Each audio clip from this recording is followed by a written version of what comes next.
Nih. Ini badak ini? Badak, ya. Ya, itu namanya unyurbut. Unyurbut. Iya. Unyurbut. Namanya unyurbut. Ya. Rasanya tuh asem-asem gitu, sepet. Ya.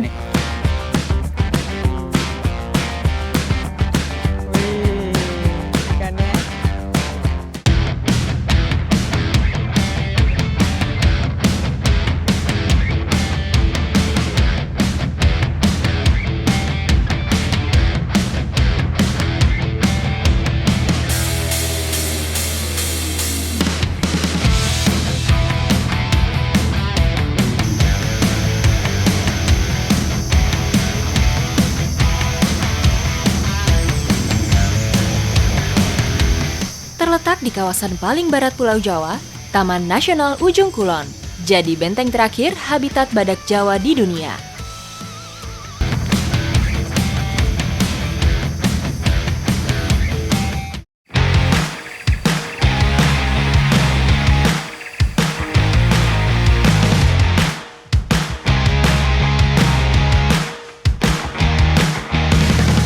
Sebagai taman nasional tertua di Indonesia, Ujung Kulon telah menjadi salah satu warisan dunia yang dilindungi oleh UNESCO.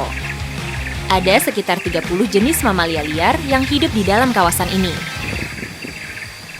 Saya beruntung sekali nih. Baru mau mulai monitoring tapi udah ketemu sekumpulan banteng.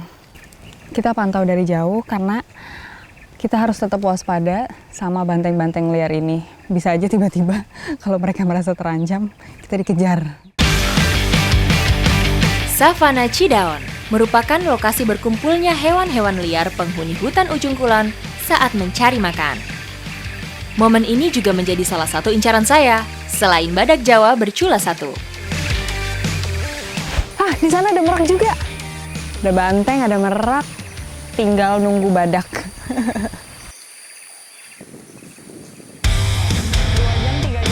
Kegiatan monitoring ini rutin dilakukan untuk memantau dan menjaga keberadaan badak Jawa. Tujuan pertama kami merupakan salah satu lokasi yang paling sering didatangi sang badak. Jadi kita mau ke Blok Citerjun, ke titik 24 AP karena katanya di sana itu banyak badak yang sering ke situ ya. Kubangan ya. Kubangan menjadi salah satu indikasi keberadaan badak. Saat udara panas, biasanya badak suka berendam di kolam lumpur karena bisa membantu mendinginkan suhu tubuh serta melindunginya dari sinar matahari. Sekarang kita udah sampai di kubangannya nih, dan saya mau ngecek tanda-tanda keberadaan badak di sini. Kami pun menemukan jejak kaki badak yang diperkirakan kurang dari 1 minggu. Pengecekan jejak bisa menjadi indikasi untuk mengetahui umur dan pergerakan badak. Jadi tapak yang kita temukan ini punya ukuran panjang kurang lebih 27 cm dan ke arah selatan, jadi tepatnya ke arah kubangan ini. Jadi dia ini baru mau berkubang ya lewat sini. Oh ini dari tadi saya penasaran nih, kubangan ini berapa dalamnya ya? Jangan. Kenapa? Nggak boleh. Nanti kan terkontaminasi, ini badak tidak mau kesini lagi karena bekas ada orang. Oh gitu, jadi ngukurnya pakai apa? Pakai tongkat ini. Oh pakai tongkat. Gini. Oke, silakan. Wah jadi ternyata saya mau ngukur. Mau ngukur pakai tangan nggak boleh, karena nanti tercium bau manusianya, jadi badak nggak mau berkubang di sini lagi. Badak merupakan satwa yang sangat sensitif terhadap kondisi lingkungan. Mereka cenderung menghindar dan menjauh bila mencium bau manusia. Airnya Biasanya habis berkubang ini, badaknya ngapain tuh Kang? bergesek-gesek badannya ke pohon. Ini Terus gesek. lantainya seperti kayak ini. Oh itu, Oke, bisa dilihat. gesekannya. Ya. Ini tanda-tanda apa-apanya. Kang! Jadi emang badak itu biasanya suka menggesek-gesekkan badannya ke pohon, biar badannya nggak gatel habis berkubang ya Kang ya? Iya. Segini loh berarti badannya? Ya, segini nih. Segini? Ya.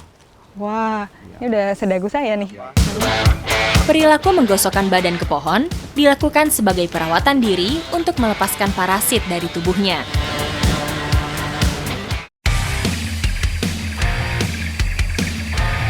Untuk memantau Javan rhinoceros, pihak Balai Taman Nasional Ujung Kulon memasang sekitar 100 kamera trap di beberapa titik potensial.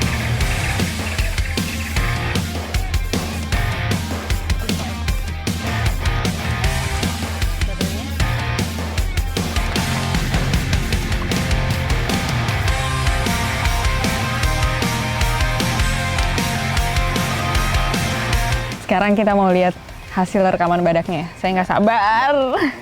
Semoga ada ya, Kang. Kemungkinan besarnya ada apa nggak nih? Mudah-mudahan kita Mudah-mudahan ada ya. isinya. Wih, Nih. wah, gede banget. Iya. Saya beruntung ada badaknya langsung. Alhamdulillah. Namanya siapa nih, Kang? Si kupluk ya, si kupluk ya. Si Kupluk. Namanya si Kupluk. Nah, ini adik-katanya. Dengan metode ini pula, dapat dikenali individu badak jantan, betina, dewasa, maupun muda. Udah jalan ya. Betina ini. Betina ya? Betina. Keadaan hutan yang masih alami ini juga menjadi rumah bagi berbagai jenis satwa liar lainnya.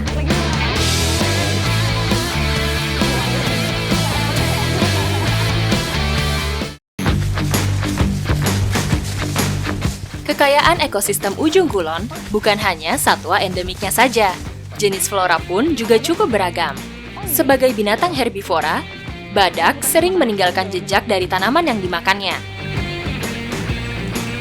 Jadi ini adalah salah satu tanaman yang dimakan oleh badak, namanya daun songgom. Iya. Terus katanya yang daun mudanya juga bisa kita makan. Iya. Ini saya potek aja kali ya? Cobain aja. Ya. Ujungnya? Iya, ujungnya. Daun songgom, atau dikenal juga dengan tanaman putat, memiliki pucuk berwarna coklat muda kemerahan. Daun hutan ini aman untuk dikonsumsi oleh manusia, bahkan sering dipakai sebagai lalapan. Kayak kulit apa ya, buah? Buah juga ini sama. Enak sih. Saya aja suka, apalagi badak ya, Kang ya? Iya.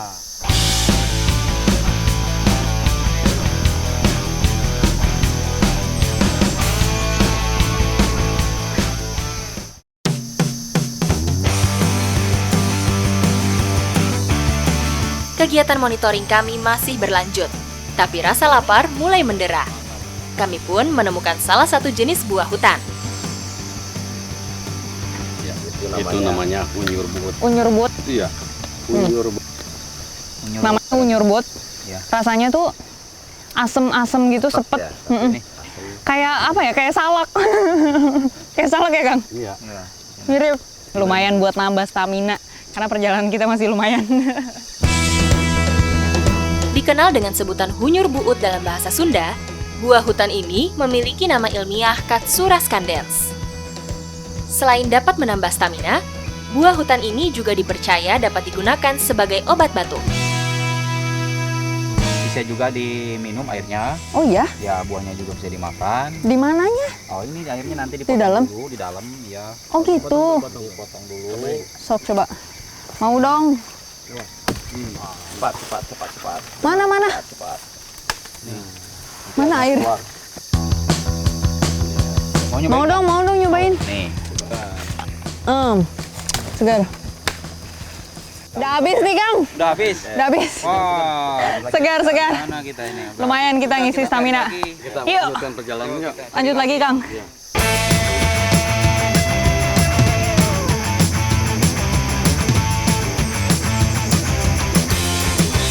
Kekayaan alam di Taman Nasional Ujung Kulon seperti tak habis untuk dijelajahi.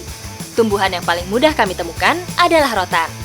Meski butuh usaha ekstra untuk membersihkan duri yang menyelimuti batangnya, namun ternyata tumbuhan ini bisa menjadi sahabat perut saat lapar. Ini nih pohon rotan. Udah banyak durinya, ngambilnya susah. Ujungnya doang lagi yang diambil.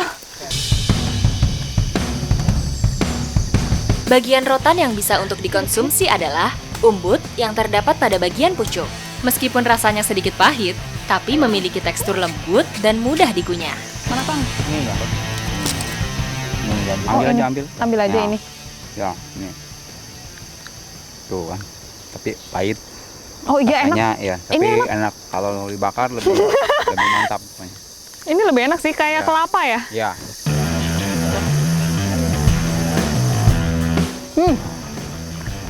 gini aja enak, apalagi dimasak kali ya. Kita masak ya, Kang? Oke, siap. Yuk.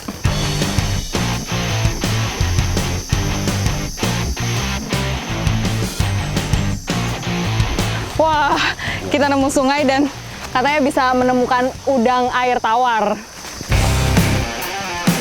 Sungai yang berada di dalam kawasan Taman Nasional ini dihuni cukup banyak udang. Udang galah menjadi salah satu biota yang biasa hidup di perairan air tawar dangkal. Untuk menangkapnya pun cukup mudah, hanya dengan tangan kosong. Mana, Kang?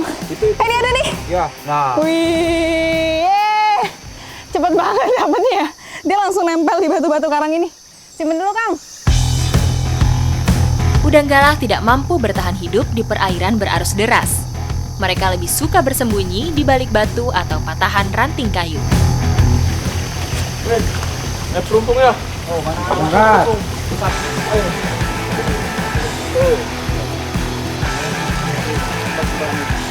Mana, Kang?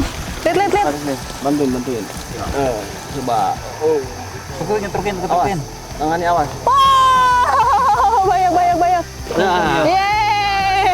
Panen lagi ya? Nih, saya juga dapat nih. Jadi udang ini suka ngumpet di dalam apa? Terumpung ya? Perumpung. Jadi kita beruntung bisa dapat perumpung ini karena banyak udangnya ternyata. Secara undang-undang, dalam kawasan konservasi, kita dilarang melakukan perburuan, terkecuali untuk hewan air, seperti udang yang ada di sungai ini. Coba. Nih, ada nih. Apa? Mana? Nah, dapat nih.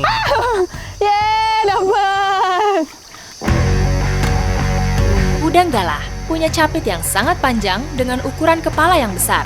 Cocok diolah dengan cara dibakar, karena tekstur kulitnya yang keras dan kokoh. Ini ya. Mana lagi nih udang? Nah, ini dia karya saya. Udah siap mau dibakar. Yo, bakar. Mantap. Waduh, mantap Mas Bro. Udah setengah matang. Ini udah mana kan? Wah, mantap. Ini mantap nih.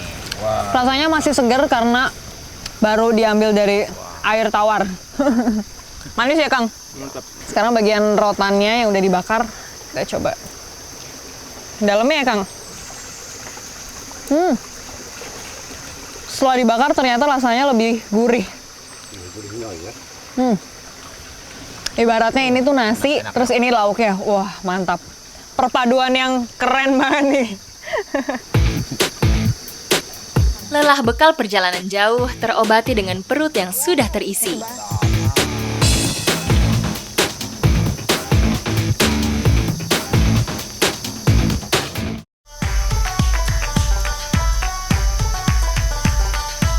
Kegiatan monitoring memang tidak cukup dalam waktu 1 hari. Trek yang luas dan hari yang mulai gelap mengharuskan kami untuk bermalam di tengah hutan. Mana, Kang? Di sini camp. Oh, di sini ya? Ya. Karena waktu sudah mulai gelap, jadi kita memutuskan untuk ngecamp dulu di sini dan besok pagi kita lanjutin monitoring lagi. Lokasi hutan yang bersebelahan langsung dengan laut dapat dipastikan udara malam tidak terlalu dingin. Jadi tenda dom ini pun cukup untuk saya bermalam. Yang terpenting dapat terhindar dari nyamuk hutan. Jadi kita sengaja pilih tempat ngecamp di sini karena memang dekat dengan sumber mata air dan juga terhindar dari jalur binatang-binatang buas. Jadi kita tidurnya aman, terus bisa mandi juga, bisa minum, bisa masak ya, Mas.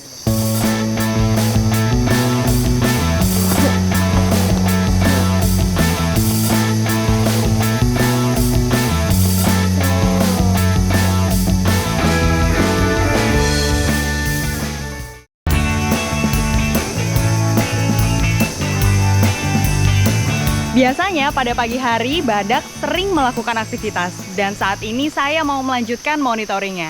Ikuti jejak saya, jejak petualang.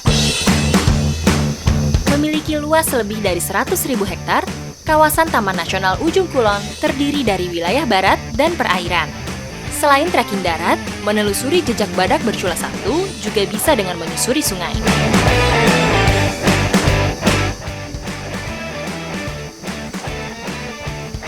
Jadi badak itu suka mandi di sungai ini, terus nanti dia pelan-pelan berenang untuk nyebrang ke sisi sebelah kiri saya. Badak juga membutuhkan garam untuk asupan mineral tubuhnya, sehingga sering melakukan aktivitas di sungai. Kami segera melanjutkan perjalanan dan berharap bertemu dengan sang badak Jawa.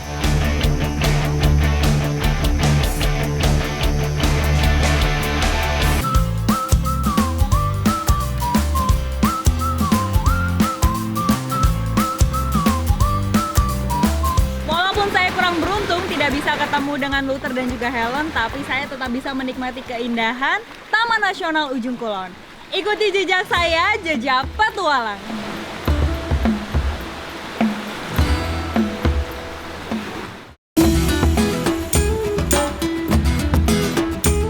Jauh sebelum penetapan Ujung Kulon sebagai Taman Nasional, Desa Ujung Jaya adalah satu dari 6 desa di Kecamatan Sumur yang telah menempati area Ujung Kulon.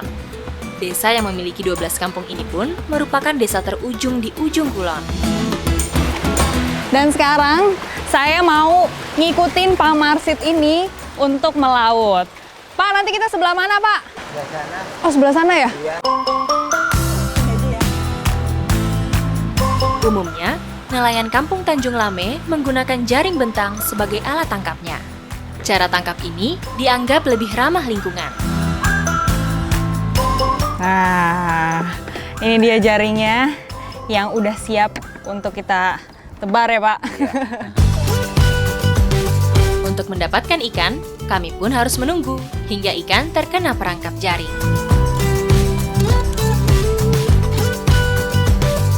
Wah, kayaknya udah 30 menit kita nunggu di sini. Kira-kira ikannya dapat banyak nggak, Pak? Mudah-mudahan ya. Mudah-mudahan. Ya. Ikan yang kami dapat kebanyakan adalah ikan belanak. Biasanya kalau menjaring selama seharian, nelayan akan menjual sebagian hasil tangkapannya.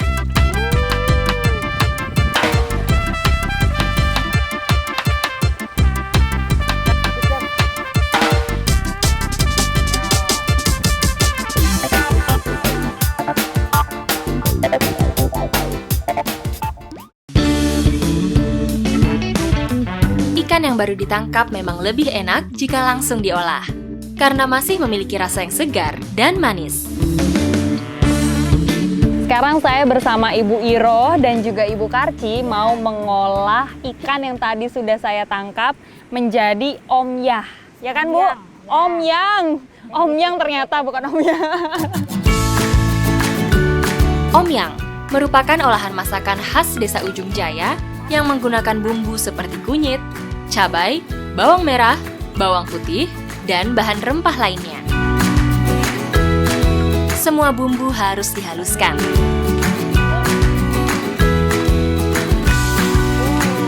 Tumis bersama ikan hingga bumbu meresap. Ikannya udah lembek-lembek gini berarti udah matang nih, Bu. Aromanya udah kecium nih, Bu. Asapnya tapi bikin perih ya, Bu ya? Sampai merah matanya. Aduh, kita angkat aja nih, Bu, udah matang.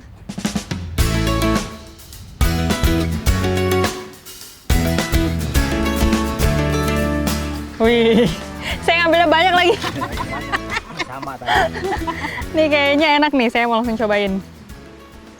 Wih, ikannya. Enak banget, Bu. Ya, enak. Wah, nggak sia-sia nih hasil ulekan saya. Bumbunya enak. Jadi rasanya nih kayak pepes tapi versi kuah. Ya kan, Bu ya? Ya.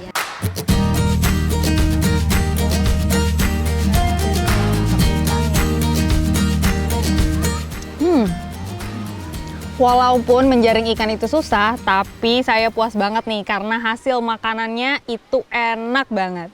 Ikuti jejak saya, jejak petualang.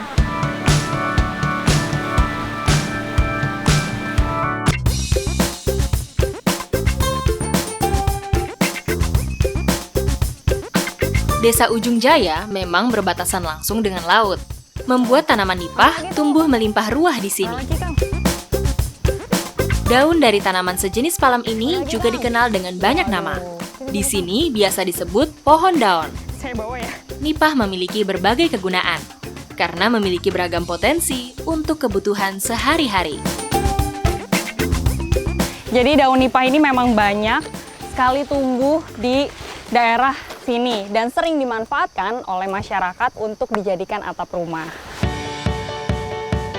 Daun nipah yang sudah tua lah yang bisa digunakan untuk membuat atap atau hatep dalam bahasa Sunda, karena memiliki tekstur yang lebih kokoh.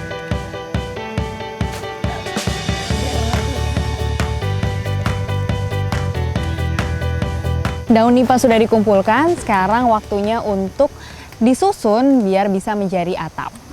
Aduh, lumayan berat juga ini daunnya. Sebagian besar masyarakat desa Ujung Jaya masih menggunakan atap daun nipah. Tapi sayangnya, pembuat atap nipah ini mulai tergeser oleh modernisasi. Bahkan bisa dihitung jari di tiap kampungnya. Nah ini dia daun nipah yang sudah dibentuk menjadi sebuah welitan. Ya kan Bu ya? Iya, iya. Cara membuatnya susah-susah gampang. Cukup menyusun daun hingga 4 lapisan dan anyam dengan susunan daun selanjutnya. Susunan daun ini membuat atap lebih kokoh dan tidak mudah robek saat disulam, dianyam, atau diwelit. Masyarakat desa Ujung Jaya menyebutnya. Menganyam daun nipah ini memang harus ekstra hati-hati karena dia cukup tebal. Ya tuh kan jadi patah. Mau gimana nih patah? Tapi memang daun nipah ini cocok sekali untuk menahan air dan juga panas.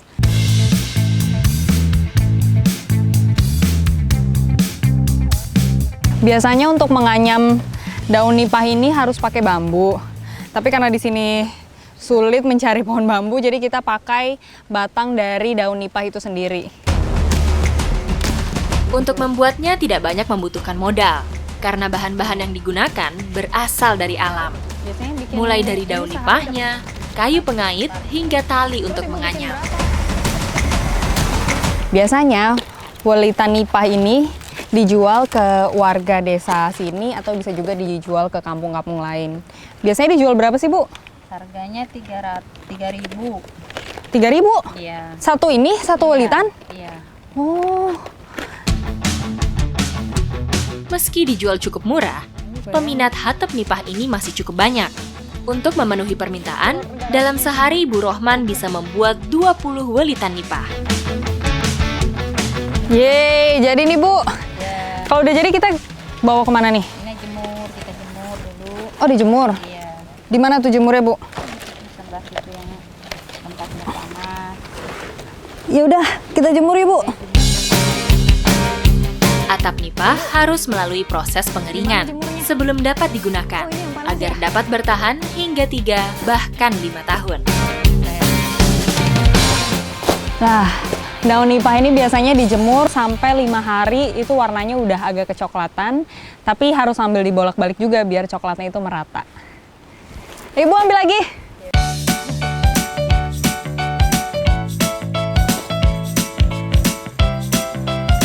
Oh, ini yang udah kering, Bu. Wah, pas banget nih.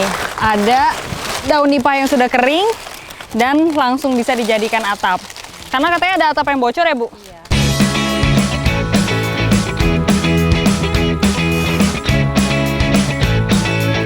Kang, gimana itu caranya? Ini diikat. Susah nggak? Saya ke situ ya, bantuin.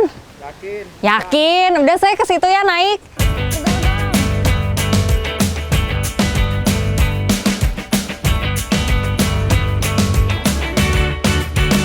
Kenapa sih Kang ini kita harus benerin yang bagian sini? Ini ada yang bocor. Orang yang bocor. Emang udah berapa tahun? Udah 5 tahun lah. 5 tahun baru bocor? Iya. Wah, 5 tahun. daun nipah ini bertahan hampir 5 tahun baru bocor. Luar biasa loh. Pemasangan atap nipah tidak terlalu sulit. Cukup disusun dan diikat kuat pada rangka langit-langit rumah. Ternyata untuk membuat satu rumah saja membutuhkan kurang lebih 300 welitan daun nipah.